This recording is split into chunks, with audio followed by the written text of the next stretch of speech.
The whiskey-soaked laughter from the saloon carried across the dusty street, but Penelope Garrison remained in the shadows of the general store's porch, watching couples spin and twirl through the open doors while her fingers gripped the wooden railing until splinters threatened to pierce her calloused palms. She had turned 23 last winter, and in all those years, not a single man had ever asked her to dance. Not at the harvest celebrations, not at the 4th of July gatherings, not even at the Christmas social when Mrs. Henderson had practically shoved her toward the fiddle players. The men of Dillon, Montana looked through her as if she were made of the same mountain air that surrounded their remote town, invisible and unremarkable. Her mother said it was because she stood too tall. Her father muttered it was her serious expression, but Penelope knew the truth ran deeper than either excuse. She was plain, practical, and poor, the daughter of a struggling dry goods merchant in a town where pretty faces attached to wealthy families commanded all the attention.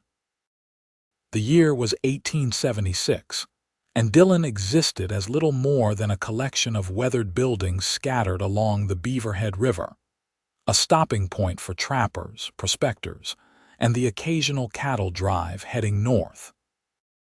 The surrounding mountains loomed like ancient sentinels, their peaks still crowned with snow even in late June. Penelope had lived here her entire life, born in the back room of the very store where she now worked 16 hours a day, measuring flour and cutting fabric for women who pitied her spinsterhood with their eyes while their mouths formed polite smiles. Tonight marked the summer social, the biggest event Dillon would see until autumn, and every able-bodied person had crowded into Murphy's saloon or spilled onto the street where lanterns had been strung between posts. The fiddle music made her chest ache with a longing so fierce it bordered on physical pain.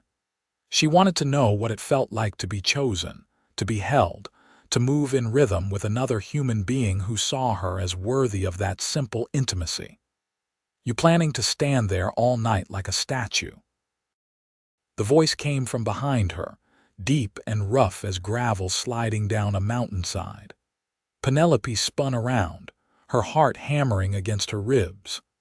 The man stood at least 6 inches over 6 feet, his shoulders broad enough to block out the lamplight from the store window. Dark hair fell past his collar, slightly wild and clearly long overdue for a trim.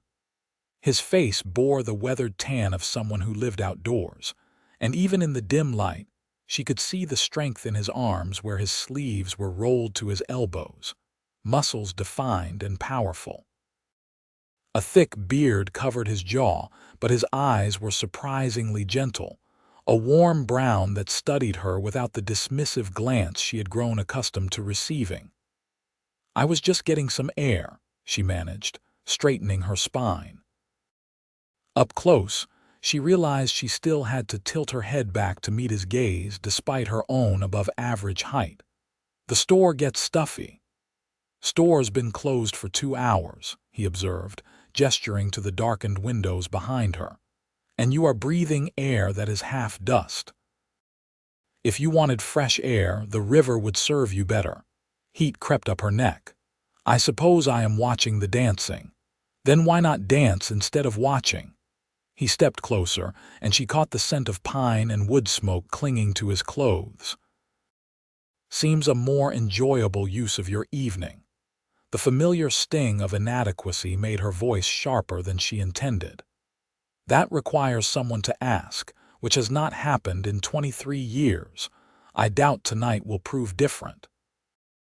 He was quiet for a moment, his gaze moving from her face to the saloon and back again. "That right? Well, that is a shame and a puzzle both." "A puzzle?" She crossed her arms over her chest, defensive.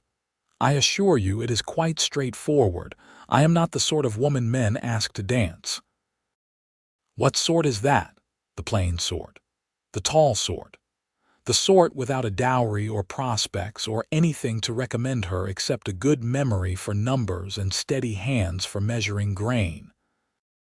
The words tumbled out before she could stop them, years of rejection condensing into a single bitter confession. The mountain man tilted his head, studying her with an intensity that made her want to squirm. "I have been called Cole Dalton, and I have spent the better part of 10 years in these mountains, trapping and hunting and living more with bears and elk than people. So maybe my judgment is not worth much. But from where I stand, you look like a woman who is breathing, thinking, and capable of moving her feet. That is all dancing requires. You make it sound simple. It is simple. People complicate it, but the act itself, simple as walking, just with music." He extended his hand, palm up, calloused and scarred from hard living. "I am asking you now, will you dance with me, Miss Garrison, Penelope Garrison?" She stared at his hand as if it were a snake that might strike. "You cannot be serious. I am many things, but a liar is not among them." His hand remained steady, patient. "One dance. Right here if you prefer, away from the crowd, unless you would rather continue watching and wondering." Something in his words struck a nerve, a challenge she could not ignore. How many more years would she spend on the periphery, convincing herself that she did not care, that she did not need what everyone else seemed to claim so easily? Her hand trembled as she placed it in his, and his fingers closed around hers with surprising gentleness given their obvious strength. "I should warn you," she said quickly. "I do not know how. I have never actually danced before." Cole's expression did not change, did not show the mockery or pity she expected. "Then I will teach you. Do you hear the music?" The fiddles sang through the night air, accompanied by a guitar and the rhythmic clapping of enthusiastic spectators. She nodded, unable to form words as he drew her closer, placing her left hand on his shoulder. The muscles there were solid as granite beneath her palm. "A waltz moves in 3 beats," he explained, his right hand settling at her waist with a respectful lightness that somehow made her more aware of the contact than if he had grabbed her. 1, 2, 3, 1, 2, 3. Feel the rhythm." She tried to focus on the music rather than the unprecedented situation of being held by a man, of being this close to another human being in a way that was neither transactional nor familial. "I think so." "Good. Now, you will follow my lead. When I step forward with my left foot, you step back with your right. Trust me to guide you and trust yourself not to overthink it." His voice carried a calm certainty that made her want to believe him. He moved, and she stumbled immediately, stepping on his boot with enough force to make her gasp in mortification. "I am sorry. I told you I cannot." "You can," he interrupted, not releasing her. "That was not failure, that was learning. Again."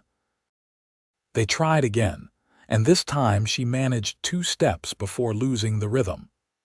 Cole did not sigh or show frustration. He simply reset their position and started once more. The third attempt brought them through a full sequence, and something clicked in her mind, the pattern suddenly making sense in her body rather than just her head. "There," he said, and she heard approval in his tone. "You have got it now."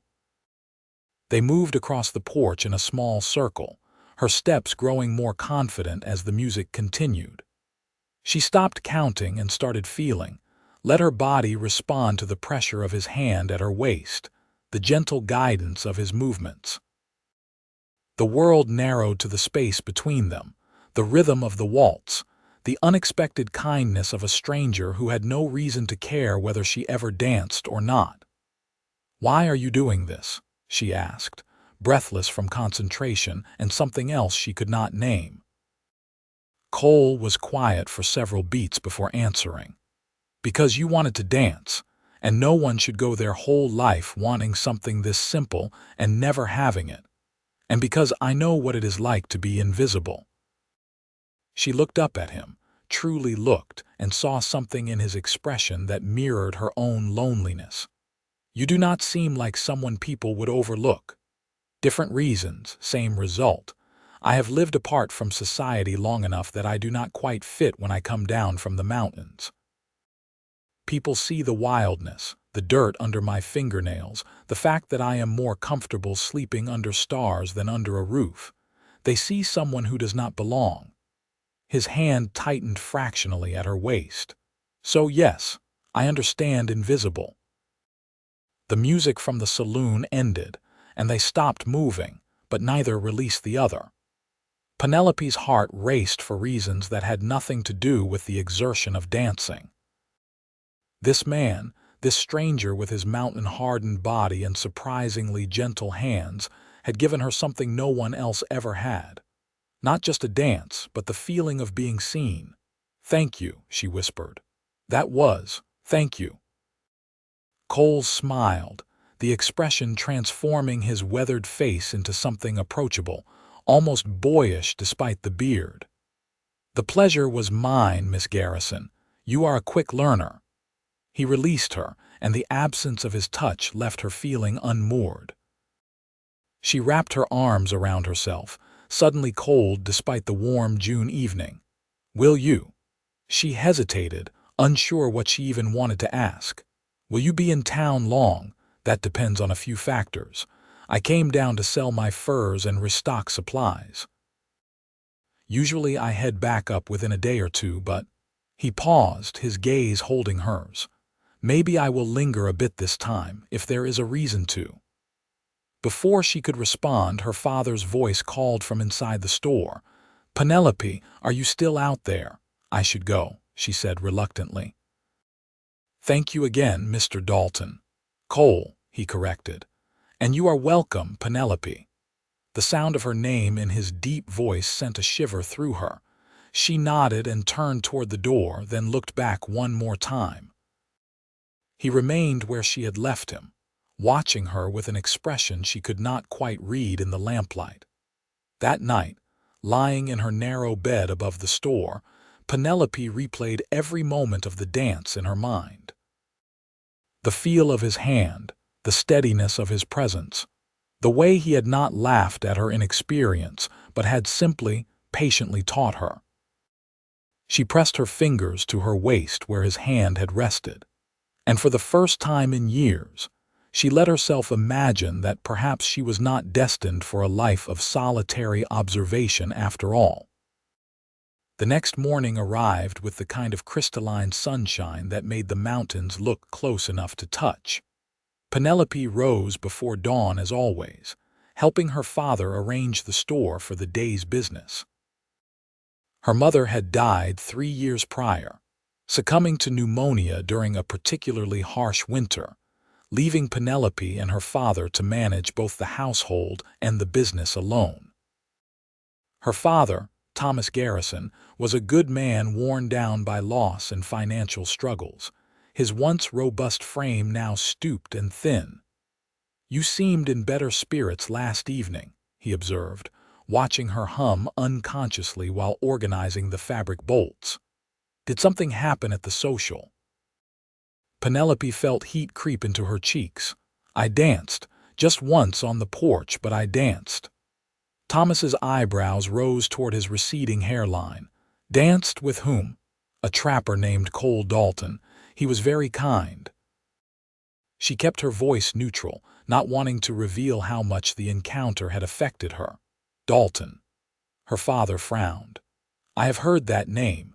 He brings premium furs, but he is known for being something of a hermit, spends most of his time alone in the high country." "He did not seem like a hermit to me." She smoothed a wrinkle from a bolt of calico, avoiding her father's gaze. "He seemed like someone who chooses solitude rather than having it forced upon him.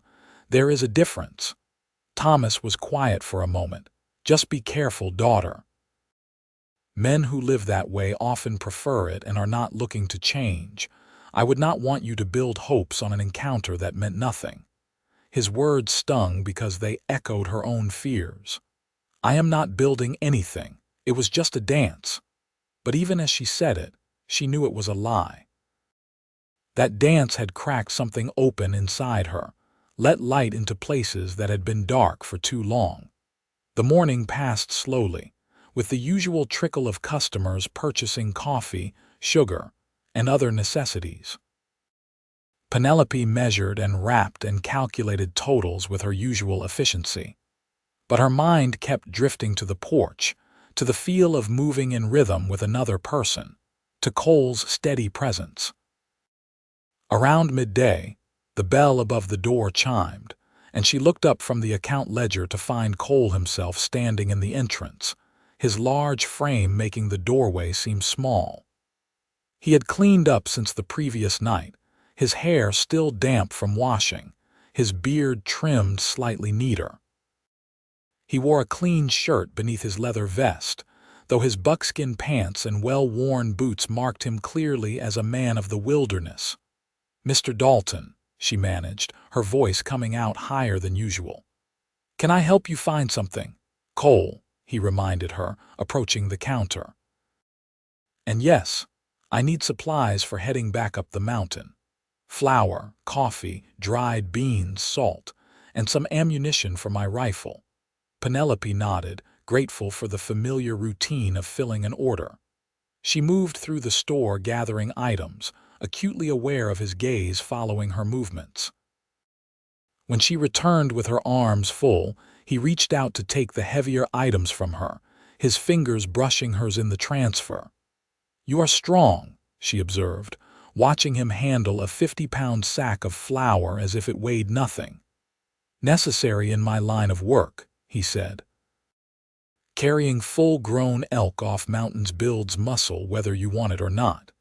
She began tallying the costs, her mind automatically calculating while her heart hammered in her chest.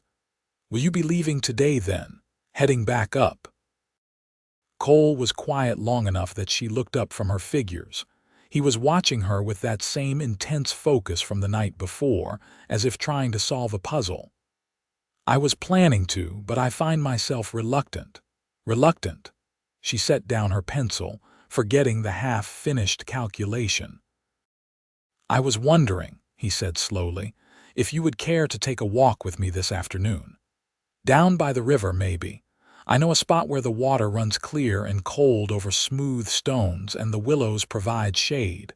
It is peaceful." Penelope's mouth went dry. A walk meant time alone together, meant the possibility of conversation beyond the transactional, meant something that looked dangerously like courtship. Every rational part of her brain screamed caution, reminded her of her father's warning, of the improbability that a mountain man would seriously pursue someone like her. But the part of her that had danced last night, the part that had felt chosen and seen for the first time in her life, whispered something different. "I would like that," she heard herself say. "I can step away around 3 o'clock after the afternoon rush." The smile that broke across Cole's face made her breath catch. 3 o'clock then. I will meet you here." He paid for his supplies, shouldering the heavy pack with ease, and left the store. Penelope stood frozen behind the counter, wondering what she had just agreed to and whether she had lost her mind entirely. Her father emerged from the back room where he had been inventorying stock. Was that the trapper? Yes, he needed supplies. She picked up her pencil with shaking hands, trying to remember where she had left off in the ledger. "He will be heading back up soon then, I imagine." Penelope did not answer, focusing intently on her numbers until her father gave up and returned to his work. She could not explain to him what she barely understood herself.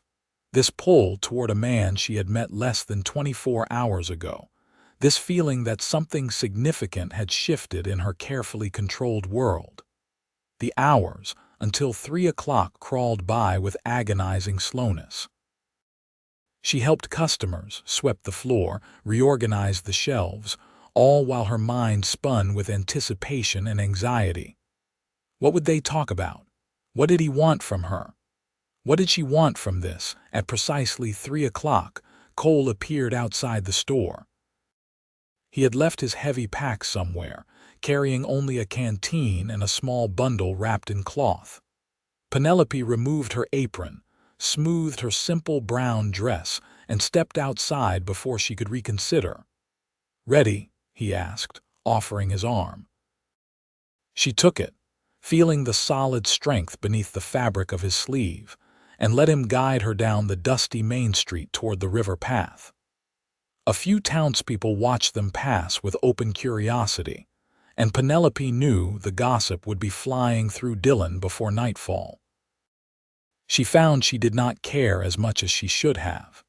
The path to the river wound through cottonwoods and willows, the sound of running water growing louder as they descended the gentle slope. Cole led her to a spot where the bank widened into a small clearing, the grass soft beneath their feet, the river sparkling in the afternoon sunlight. Mountains rose on all sides, their presence both sheltering and majestic. "This is beautiful," Penelope breathed, taking in the scene. "I had no idea this was here, and I have lived in Dillon my entire life." "Most people stick to the established paths," Cole observed, settling onto a flat rock near the water's edge. "They miss the hidden places." He patted the stone beside him in invitation. She sat, careful to maintain a respectful distance, though she was hyper-aware of his proximity. "Is that why you prefer the mountains? For the hidden places?" "Partly." He unwrapped the cloth bundle, revealing 2 thick slices of bread and some dried venison. "I brought food in case you were hungry. Not fancy, but filling."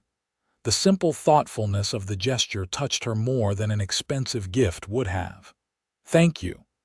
She accepted a piece of bread, and they ate in comfortable silence for a few minutes, watching the river flow past. "I was 12 when my parents died," Cole said abruptly, his gaze fixed on the water. "Cholera took them both within a week.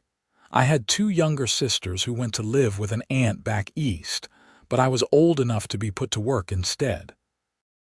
Ended up with a blacksmith who wanted free labor more than he wanted an apprentice. Worked there until I was 16, then ran away to the mountains." Penelope absorbed this unexpected confession, understanding that he was offering her something precious, a glimpse into the experiences that had shaped him. "You ever see your sisters?" "No." A muscle worked in his jaw. "I do not even know if they are still alive. I sent letters for the first few years but never heard back. Eventually I stopped trying." He turned to look at her.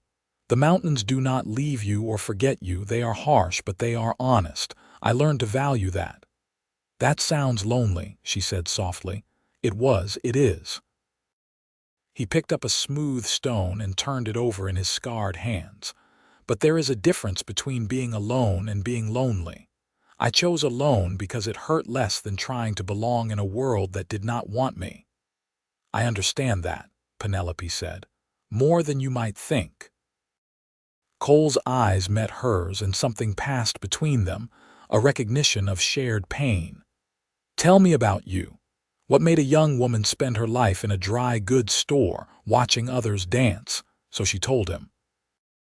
About her mother's death, about the store's precarious finances, about being the too plain daughter in a town where beauty and charm opened doors that competence and intelligence could not.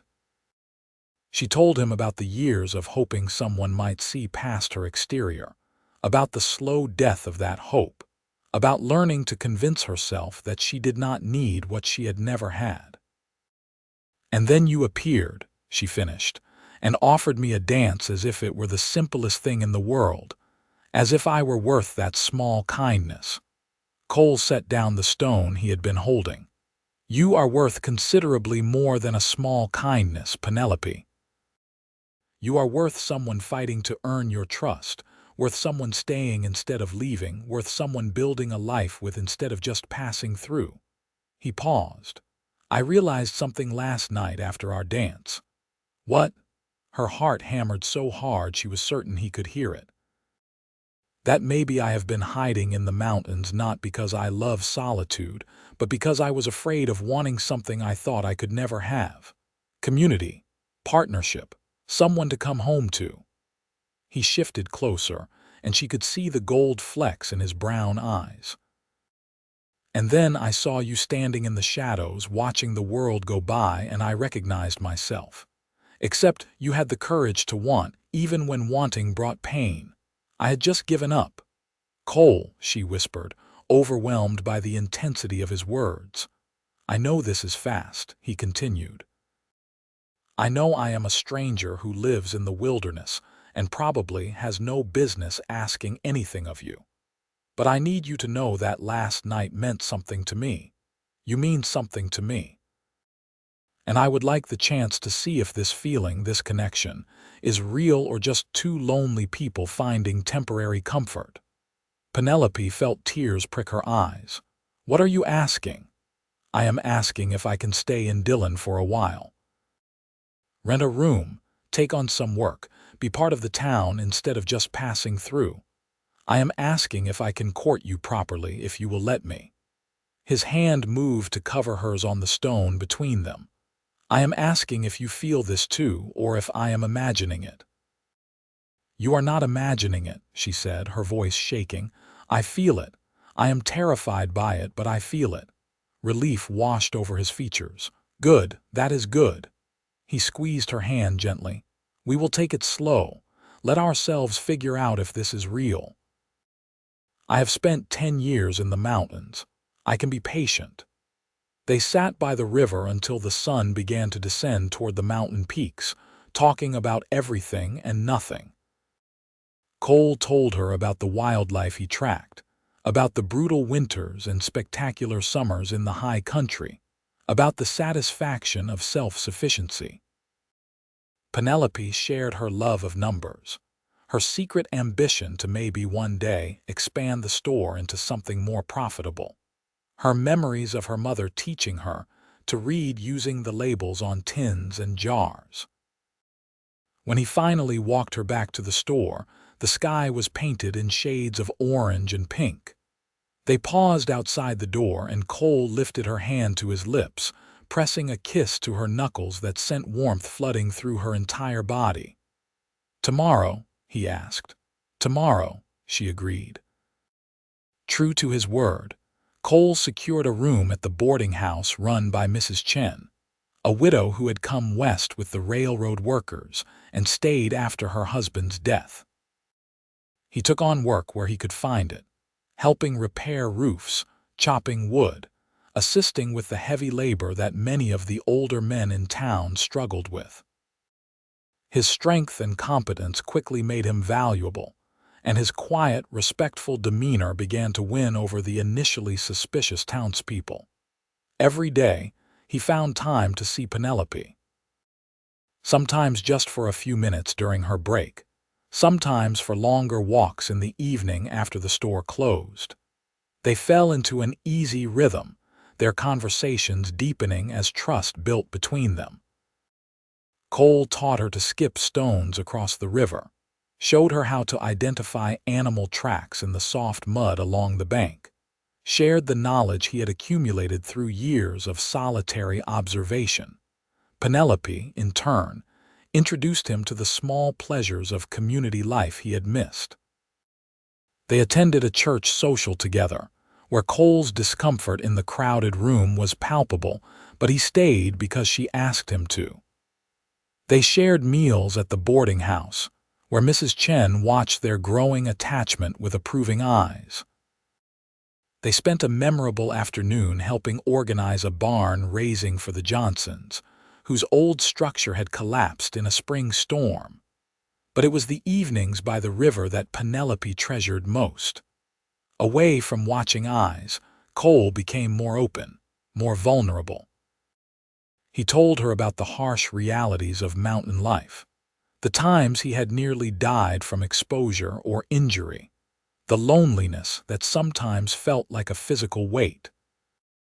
And she shared her own fears about her father's declining health, about the store's mounting debts, about her terror that this happiness was temporary and would be snatched away. 3 weeks after that first dance, they sat on their favorite rock as the sun set, and Cole said, "Dance with me." Penelope laughed. "Here, there is no music. There is always music if you listen for it. The river, the wind in the cottonwoods, the evening birds. He stood and extended his hand, that same gesture that had started everything. "Dance with me, Penelope." She took his hand and let him pull her to her feet. His arm circled her waist, and they began to move, swaying more than waltzing, but with the same gentle rhythm they had found on that porch. Except this time, she did not stumble. This time, she knew the steps, knew how to follow his lead, knew how to trust the man who held her. "You have become an excellent dancer," Cole murmured, his lips close to her ear. "I had a good teacher." She rested her head against his chest, hearing the steady beat of his heart beneath her ear. "Cole, I need to tell you something." His hand tightened at her waist. "What is it?" "I am falling in love with you." The words came out in a rush. "I know it has only been a few weeks, and I know this is probably unwise, but I cannot keep pretending that what I feel is mild or casual or anything other than what it is. I am falling in love with you, and I needed you to know." Cole stopped moving. For a terrible moment, Penelope thought she had made a mistake, revealed too much too soon. Then his hand came up to cup her face, tilting it toward him. The expression in his eyes made her breath catch. "I am not falling," he said roughly. "I have already fallen. I think I started falling the moment I saw you standing in those shadows, wanting something you thought you could never have.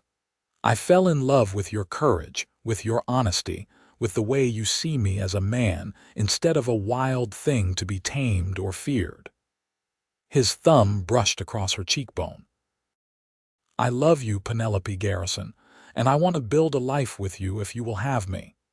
"Yes," she breathed. "Yes, I will have you." He kissed her then, and it was nothing like she had imagined a kiss might be. It was gentle and fierce all at once, his beard soft against her skin, his lips warm and certain.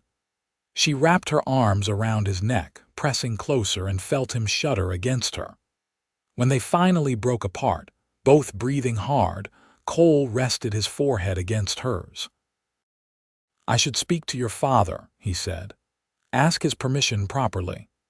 "He will say yes," Penelope assured him.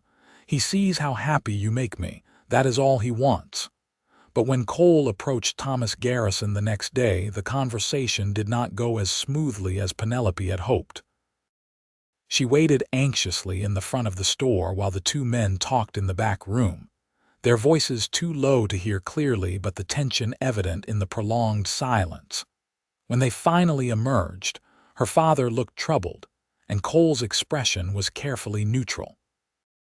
"Penelope, could you give us a moment?" Thomas asked. "No," she said firmly. "Whatever you discuss concerns me. I have a right to hear it." Her father sighed, suddenly looking every one of his 58 years. "Cole has asked for your hand in marriage, and I want you to be happy, daughter. But I need to be honest about the situation we are in. The store is failing. I have debts that I cannot pay, and unless something changes dramatically, we will lose everything within the year. I cannot offer a dowry. I cannot offer any financial support. All I can offer is a daughter who comes with nothing but the clothes on her back and her ability to work." Penelope felt the blood drain from her face. She had known things were difficult, but not this dire. "Father, why did you not tell me?" "Because you carry enough burdens already," Thomas said wearily. "But Cole deserves to know what he would be taking on. You both deserve honesty." Cole stepped forward, his hand finding Penelope's. "With respect, sir, I did not ask what financial assets came with your daughter. I asked if I could marry the woman I love. I have money saved from years of trapping, enough to settle debts and then some. And I have skills that can provide a good living. Your financial situation does not change anything. You would take on another man's debts." Thomas looked shocked. "I would help the family of the woman I intend to marry," Cole corrected. "That is what family does." He looked at Penelope. "If you will have me knowing that our start might be harder than most, that I am offering a life that might involve sacrifice and hard work. That is all I have ever known, Penelope said, her eyes stinging with tears. And I would rather have a hard life with you than an easy life without you. Thomas looked between them, something shifting in his expression. You love each other. Truly, truly, they answered in unison. Then I give my blessing with gratitude for your generosity, Cole. He extended his hand, and Cole shook it firmly. Welcome to the family, such as it is. The wedding took place 6 weeks later in the small church on the edge of town. Penelope wore a simple dress of cream-colored cotton that Mrs. Chen had helped her sew, with wildflowers in her hair that Cole had picked that morning from the meadows above town. Cole wore new clothes purchased for the occasion, though he looked vaguely uncomfortable in the formal attire, his broad shoulders straining against the jacket. The ceremony was brief, attended by most of the town, curious to see the mountain man and the spinster daughter wed. But Penelope barely noticed the audience. Her entire focus was on Cole, on the way his voice shook slightly when he repeated his vows, on the fierce protectiveness in his eyes when he slipped a simple gold band onto her finger, on the reverence with which he kissed her when the minister pronounced them husband and wife. The reception was held in the space behind the general store, tables set up with food that neighbors had contributed. There was music, the same fiddle player from that first social, and when Cole led Penelope onto the makeshift dance floor, she went willingly, joyfully. They waltzed together as the sun set over the mountains, and this time, everyone could see that she belonged in someone's arms, that she was chosen and cherished and loved. Happy, Cole murmured as they spun past the watching crowd. More than I ever imagined possible, she answered honestly. They spent their wedding night in the room at Mrs. Chen's boarding house, which Cole had kept as temporary lodging. Penelope was nervous, her knowledge of physical intimacy limited to whispered rumors and her mother's awkward explanation years before. But Cole was patient, gentle, taking time to ease her fears and show her that this too could be a form of dancing, two bodies learning each other's rhythms and responses. He worshipped her with his hands and mouth, whispering how beautiful she was, how much he loved her, until she believed him completely. Afterward, wrapped in his arms with her head on his chest, Penelope felt a contentment so profound it frightened her. "Is it always like this?" she asked. "This feeling of rightness, I do not know," Cole admitted, his fingers tracing patterns on her bare shoulder. "I have nothing to compare it to, but I cannot imagine anything better than this than you." In the morning, they began the practical work of building their life together. Cole used his savings to pay off the most pressing of Thomas's debts, negotiating with creditors and managing to settle for less than the full amounts owed. His skill at bargaining, learned from years of trading furs, served them well. They discussed the future of the store and decided to expand the inventory to include items specific to trappers and hunters, leveraging Cole's knowledge of what was needed in the backcountry. Penelope threw herself into the work with renewed energy, no longer just maintaining the business but actively growing it. She created detailed inventory systems, negotiated better prices with suppliers, and designed displays that made the most of their limited space. Cole built new shelves and storage, his strength and craftsmanship evident in every sturdy joint and smooth surface. Within 3 months, the store began to show a profit for the first time in years. Thomas, relieved of the crushing weight of debt and anxiety, seemed to regain some of his former vigor. He and Cole developed a respectful relationship, and Penelope often found them talking about business strategy or sharing stories on the porch in the evenings. But it was not all work. Cole made sure they took time for themselves, for walks by the river, for quiet evenings in their room, for the simple pleasure of being together. He taught her to shoot, his patience never wavering through her initial terrible aim, until she could hit a target with reasonable accuracy. She taught him to read beyond the basic level he had achieved, opening up the world of books that she loved. As autumn arrived, painting the mountains in shades of gold and crimson, Penelope realized she had missed her monthly courses. Twice. She waited another week to be certain before telling Cole, finding him in the store's back room where he was unpacking a shipment of winter supplies. "I need to tell you something," she said, her heart racing. He looked up immediately, his expression shifting to concern. "What is wrong?" "Nothing is wrong, at least I do not think so." She twisted her hands together. "Cole, I am carrying a child, our child." The crate he was holding hit the floor with a thud as he crossed the room in 2 long strides, pulling her into his arms. "Truly, you are certain?" "As certain as I can be without seeing a doctor."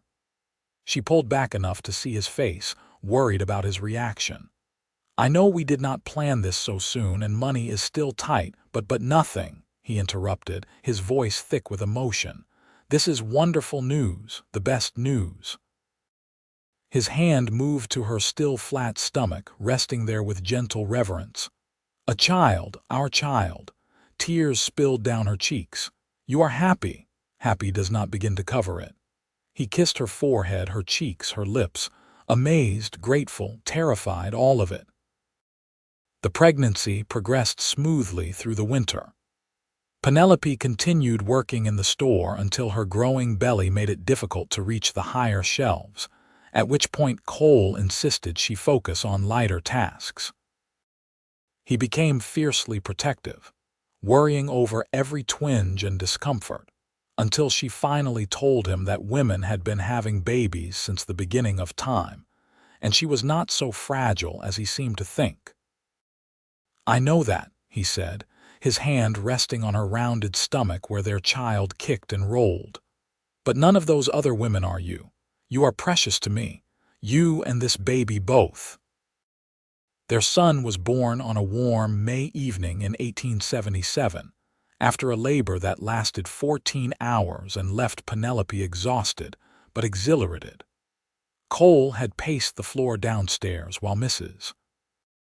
Chen and the midwife attended the birth, and when he was finally allowed into the room, the expression on his face when he saw his son for the first time was something Penelope would treasure forever. "He is perfect," Cole whispered, his large, scarred hands cradling the tiny infant with infinite gentleness. "Look at him. He has your nose." "He has your strong chin," Penelope countered, watching her husband fall in love with their son. "What should we name him?" They had discussed names throughout the pregnancy, debating options without settling on anything definite. Now, looking at their dark-haired baby, Cole said, "I was thinking we might call him Christopher, after my father, Christopher Dalton." "Christopher," Penelope repeated, testing the name. "Yes, that is perfect." The baby was christened a month later, with Thomas Garrison standing as grandfather and Mrs. Chen as godmother. Watching Cole hold their son during the ceremony, his expression soft with wonder and love, Penelope felt her heart might burst with happiness. This life they had built together, this family they had created, was more than she had ever dared to dream of during those years of standing in shadows. Christopher was a healthy, happy baby who grew quickly under his parents' devoted care. Cole proved to be a natural father, patient with the crying and mess, delighted by every milestone. He built a cradle with his own hands, carved toys from soft wood, sang old songs in his rough voice to lull the baby to sleep. The store continued to thrive, becoming known throughout the region as the best place to outfit for mountain expeditions. Cole's reputation brought in trappers and hunters who trusted his judgment on supplies, and Penelope's fair prices and honest dealing kept them coming back. They were able to hire help, taking some of the burden off Thomas and allowing Penelope more time with Christopher. When their son was 6 months old, Cole came to Penelope with a proposal. "I want to show you something," he said. "It will require a journey, but I think it is time." Intrigued, Penelope agreed. They left Christopher with Thomas and Mrs. Chen, packing supplies onto horses Cole had acquired. He led her up into the mountains, following trails only he knew, climbing higher than Penelope had ever been. The air grew thin and cold, but the views were spectacular, endless vistas of peaks and valleys spreading in all directions. After 2 days of travel, they reached a high meadow beside a crystal-clear lake, surrounded by towering pines. A small cabin stood at the edge of the meadow, well built and weathered but structurally sound. "I built this," Cole said, dismounting and helping Penelope down. "Years ago, when I first came to these mountains, it was my home, my refuge. I thought you should see this part of who I was before I met you." Penelope walked through the cabin, taking in the simple furnishings, the huge fireplace, the windows that looked out onto the lake. It was rustic but beautiful, and she could imagine Cole here, alone but not lonely, living in harmony with the wilderness around him. "Thank you for showing me," she said. "I understand you better now, seeing this place." Cole stood in the doorway, silhouetted against the mountain sky. "I thought we might come here sometimes, in the summers maybe, when Christopher is old enough. I do not want to leave civilization behind entirely, but I want our son to know this too, to understand that there is more than one way to live a meaningful life." "I would like that," Penelope said, meaning it, "to have both worlds, the community and the solitude, the store and the mountains." They spent 3 days at the cabin, just the two of them, and Penelope felt herself falling in love with Cole all over again. Here, away from the demands of business and society, she saw the man he had been, self-sufficient and at peace. But she also saw that he was different now, that loving her and their son had changed him, added layers of warmth and openness that had not existed before. On their last night before returning to Dillon, they sat outside watching stars spangle across the sky in numbers impossible to see from town. Cole had his arm around her, and she leaned into his warmth. "You ever regret it?" she asked quietly, "giving up your solitary life?" "Never," he answered without hesitation.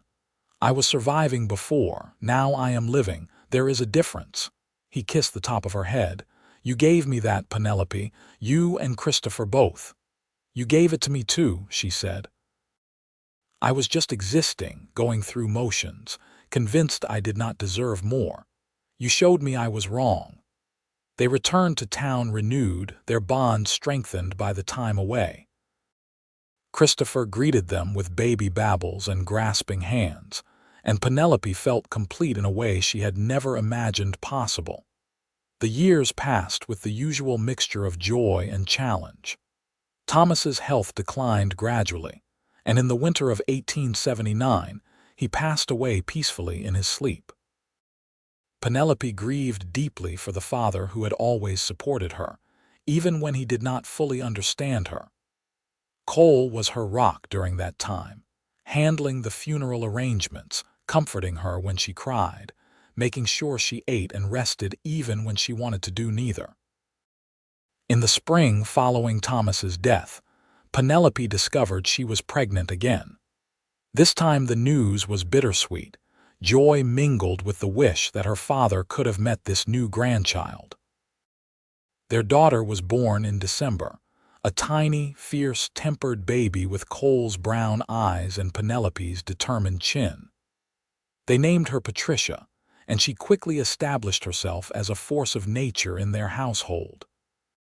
Cole proved equally devoted to his daughter, though he joked that she had him wrapped around her tiny finger from the first moment.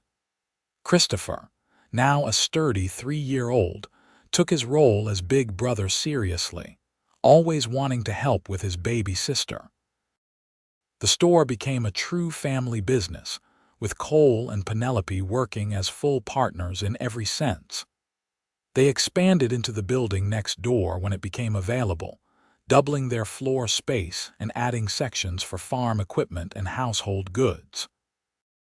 Dillon itself was growing, the railroad bringing more people and more opportunities.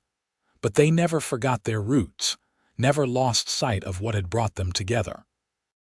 Every year on the anniversary of that first dance, Cole would take Penelope's hand and waltz with her, sometimes in their parlor, sometimes on the store's porch, once memorably in the middle of the main street during a summer rainstorm while their children watched and laughed. "Do you remember," Penelope would say, "when I thought no one would ever ask me to dance?" And Cole would pull her closer and reply, "I remember a beautiful woman standing in shadows, waiting for someone brave enough to see her worth. I am just grateful I was that someone."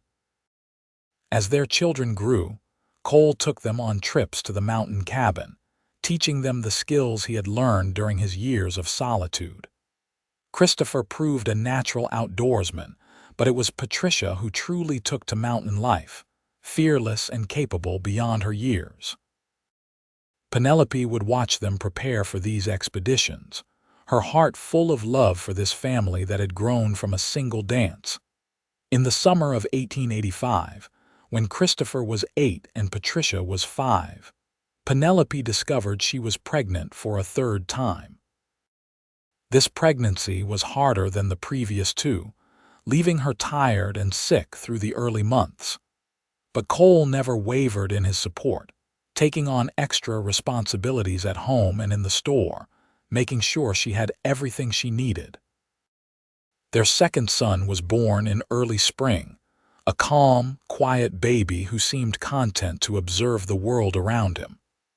They named him Caleb, and he completed their family in a way Penelope had not realized was missing. The years continued their steady march, bringing the usual trials and triumphs of family life. The store prospered, becoming one of the most successful businesses in Dillon. Christopher showed an aptitude for numbers and business that pleased Penelope immensely, while Patricia developed into a skilled craftswoman, able to sew, cook, and shoot with equal competence. Caleb was the quiet one, thoughtful and studious, always with a book in hand when his siblings were running wild. Through it all, Cole and Penelope's love deepened and matured. The early passion did not fade, but was joined by profound friendship, mutual respect, and the bone-deep certainty that they were exactly where they were meant to be. They still stole moments alone when they could, still danced in the kitchen when the children were asleep, still talked late into the night about their hopes and dreams. When Christopher turned 18 in 1895, he announced his intention to take over the day-to-day management of the store, freeing his parents to pursue other interests if they wished. Penelope felt a surge of pride in her capable, confident son, so different from the lonely girl she had been at his age. "What should we do with our newfound freedom?" she asked Cole one evening, watching the sunset from their porch. "I was thinking," Cole said slowly, "that maybe it is time to build a proper house up at the mountain cabin, somewhere we could spend summers, just the two of us once the children are grown and gone, a place that is ours." Penelope considered this, imagining long summer days in the high country with the man she loved. "I think that sounds perfect." They began construction the following spring, with Cole doing most of the work himself, though he accepted help from his sons when needed. The house took shape gradually over 2 summers. A sturdy log structure with large windows overlooking the lake, a wide porch where they could sit and watch the wildlife, and a bedroom that caught the morning sun. Patricia married a local rancher in 1897, a good man who loved her fierce independence and matched it with his own steady strength. The wedding was held at the church in Dillon, and when Cole danced with his daughter, there were tears in his eyes that he did not bother to hide. "You gave me this," he told Penelope later that night. "All of it. The family, the love, the sense of belonging. I will never stop being grateful that you took a chance on a wild mountain man who did not know what he was asking for when he offered you his hand." "You gave me the same," Penelope replied, touching his weathered face with gentle fingers. "You saw me when I was invisible. You chose me when I thought I was unchosen. Everything good in my life started with that dance." Caleb left for university in 1900, determined to become a teacher. And suddenly, the house felt empty with only Christopher still at home and planning his own wedding for the following year. Cole and Penelope began spending more time at the mountain house, enjoying the solitude and peace that came with age and accomplishment. They would sit on the porch in the evenings, Cole whittling while Penelope read, comfortable in the silence that came from decades of companionship. Sometimes they would talk about the early days, laughing over the awkwardness of that first dance, marveling at how far they had come from two lonely people who had found each other in the shadows. "You ever miss it?" Penelope asked one summer evening in 1905, when they were both in their early 50s. "The solitary life you had before." Cole set down his whittling, considering the question seriously as he always did. "I miss the simplicity sometimes," he admitted. "But I would not trade what we have for anything. That life was about survival. This life with you is about truly living." He stood and extended his hand, the same gesture that had changed both their lives nearly 30 years before. "Dance with me."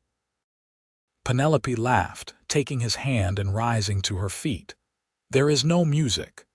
"There is always music," he replied, echoing the words he had spoken so long ago. "The wind, the water, the evening birds." They swayed together on the porch as the sun set over the mountains. Two people who had found in each other everything they had stopped hoping to find.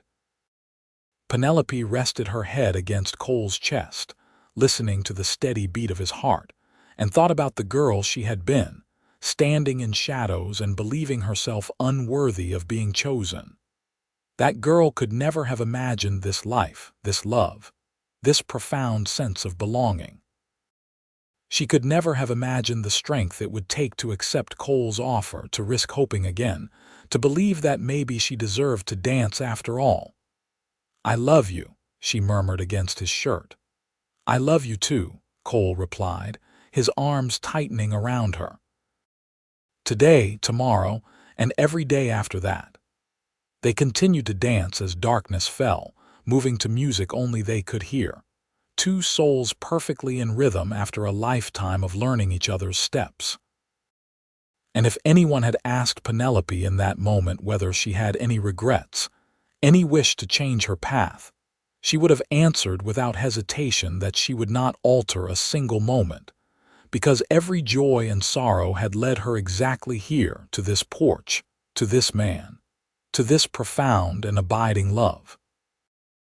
The years continued their gentle progression, bringing grandchildren who filled the house in Dillon with laughter during visits, bringing the satisfaction of watching their children build good lives, bringing the peace that comes with age and wisdom.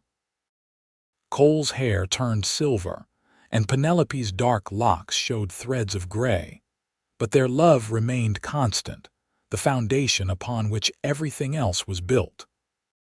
Christopher married and had 3 children of his own, taking the store to new heights of success while honoring the legacy his parents had built. Patricia and her husband ran a prosperous ranch and had 4 children who were as wild and capable as their mother. Caleb became a respected teacher and eventually a school principal, shaping young minds with the same patience his father had shown, teaching him to track and hunt.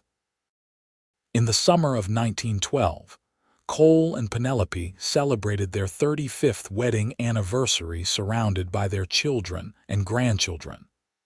The party was held at the mountain house, which had become the gathering place for the entire family.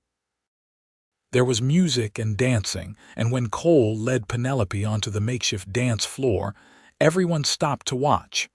"Still the best dancer I know," Cole murmured as they waltzed. "Still the best teacher," Penelope replied with a smile. That night, after everyone had gone to bed and the house was quiet, they sat on the porch together, wrapped in blankets against the mountain chill. The stars overhead were brilliant, and somewhere in the distance, a wolf howled. "You remember what I said to you that first day by the river?" Cole asked. "You said many things," Penelope replied. "Which particular thing?" "I said that you were worth someone staying for instead of just passing through." He took her hand, his thumb brushing over the worn gold band she had worn for 35 years. "I want you to know that staying was the best decision I ever made.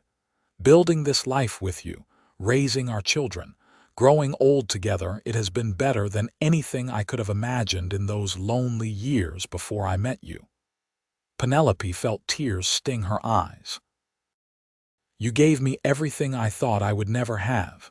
A family, a partner, a love that sustained me through every trial. You saw worth in me when I could not see it in myself." "We saved each other," Cole said simply.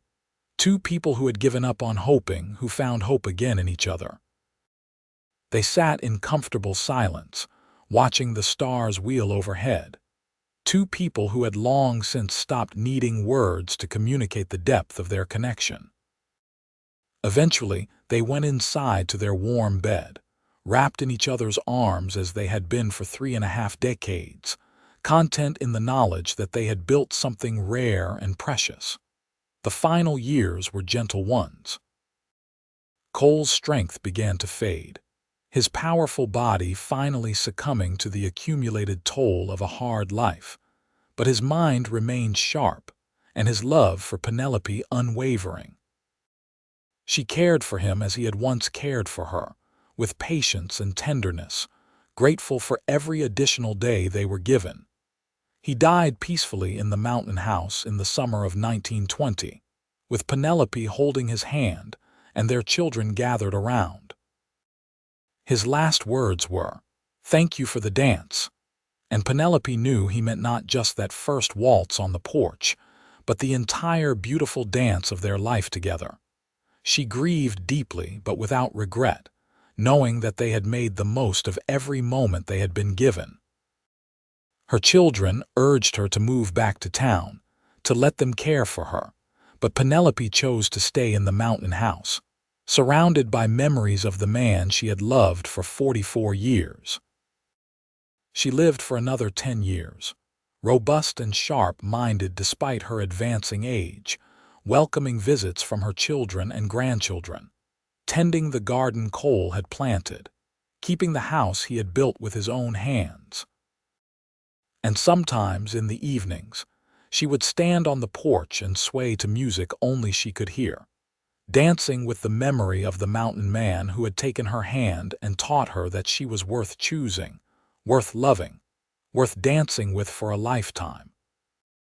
When she died peacefully in her sleep in 1930, at the age of 77, her children found a letter she had written, to be read after her passing. In it, she had written about that first dance, about the lonely girl in the shadows who had been given a chance at happiness by a stranger's kindness. She wrote about the life they had built, the love they had shared, the family they had created. And she ended with these words, "I spent 23 years believing no one would ever ask me to dance. And then Cole Dalton extended his hand, and my entire world changed. If there is any wisdom I can pass to my children and their children, it is this. Never stop hoping that your life can change for the better. Never stop believing that you are worthy of love and happiness. And when someone offers you their hand, have the courage to take it, even if you do not know the steps. Because the most beautiful dances are the ones we learn together, one step at a time, with someone who sees us truly and loves us completely." They buried her beside Cole in a plot overlooking the lake they had both loved, and their descendants continued to gather at the mountain house every summer, keeping alive the story of the mountain man and the woman who had never danced, and the great love that had grown from a simple waltz on a summer evening in 1876.